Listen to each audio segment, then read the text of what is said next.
Interesting couple of days. So last week, Governor Asa Hutchinson, former Governor Asa Hutchinson, stopped back by his old stomping grounds at the Capitol in Little Rock to file. A lot of filing going on. We've got all four of our congressional delegation in the House that goes to D.C., they're all getting Democrat opponents. So we got that. But anyway, Asa comes to Arkansas to make sure he gets on the ballot here in Arkansas for the primary. So it's really weird. You have people dropping out of the race, right? Mike Pence drops out. Asa stays in. Tim Scott drops out, the senator from South Carolina. Asa stays in, and he's posted on Twitter, oh, well, Tim Scott's a good guy. And everybody's responding in Asa's Twitter thread like, why are you still in the race? Well, because he's a pawn on the board, for Walmart or for China or whatever. They just want to have their guy on the ground. It's like, constructing a glass case in an emergency. We can figure out a way to, propel Asa. I don't know. I don't think he has a prayer. So what's interesting about this story is that Asa is announcing, he's going to keep his campaign going. And in the meantime, the current governor of the state of Arkansas, Sarah Huckabee Sanders, last week. So Asa files last week in Arkansas, and Governor Sarah Huckabee Sanders travels to Florida for a Donald Trump rally to endorse him for president in the primary and in 2024. And it sounded like this. I know I'm upsetting a lot of Democrats by being here tonight, because they like to pretend that they are the party of women. They don't like that the very first woman to ever serve as governor of Arkansas is a proud conservative Republican.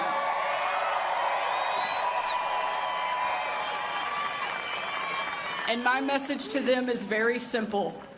You cannot be the party of women if you cannot tell us what a woman is.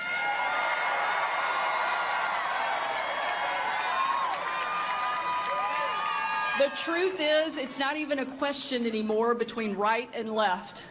It is normal versus crazy, and the left is doubling down on crazy. They sure are, and you've heard her say this before. This is one of my favorite lines from her. She said it in the response to the State of the Union address that she gave when, Biden gave his State of the Union address and miraculously got through it. I think everybody was, by the way, he fell down a flight of stairs again today. That's the first thing I saw when I got up this morning. As of recording, it's Wednesday, the 15th. And, it looked like a tough tumble, assuming that was him. It looked like him, but anyway. So she said the difference is between, the right and left is between normal and crazy. And it's exactly right. Matter of fact, I'm going to ask State Representative Carr here in a minute just a little bit about the issues that Arkansas tackled, the Arkansas legislature tackled when it comes to transing kids and calling it health care, and whether or not that's a good thing. Obviously, the Arkansas legislature decided to pass laws trying to stop that. We need to go further and make it actual child abuse, but we did a lot of great things on that, and that goes to this idea of normal versus crazy. It's crazy to think that chemical blocking hormones that alter somebody's body and keeps them from going puberty are actually going through with the surgery, top or bottom surgery, removing of genitals. It's crazy to say that is health care, that is somehow, that you can somehow envy, covet. By the way, it really is a 10th Commandment thing. I saw this the other day.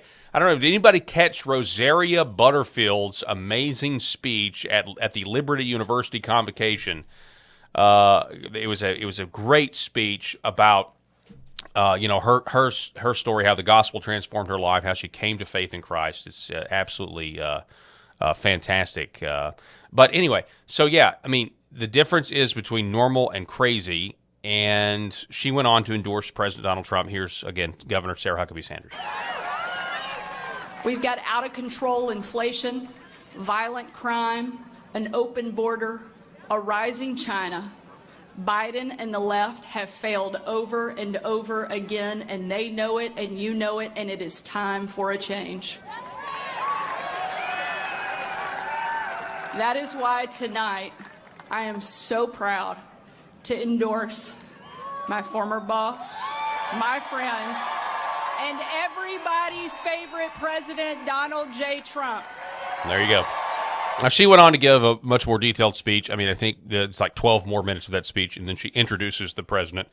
He comes on, and you can check that out. It's all up on the internet and YouTube. I just find it fascinating here. I mean, if we go to, you have an exiting or a former Arkansas governor running for president, a current Arkansas governor saying, "No thanks, no thanks." And the thing about it, you see this clip right here. We're not going to listen to it. Please listen to this message I delivered to the Florida GOP. I mean, what a contrast.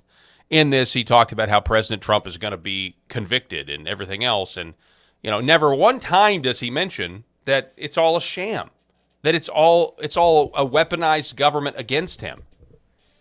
And he's all talking about we need to respect the rule of law. And it's really funny because I will make a prediction here that if Donald Trump somehow gets over all of the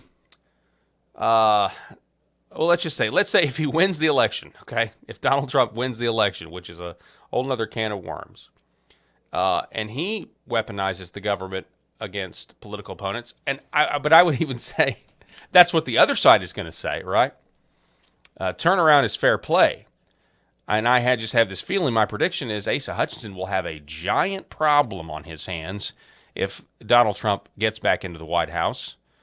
He will have a problem with what the new Trump Justice Department will do to political opponents.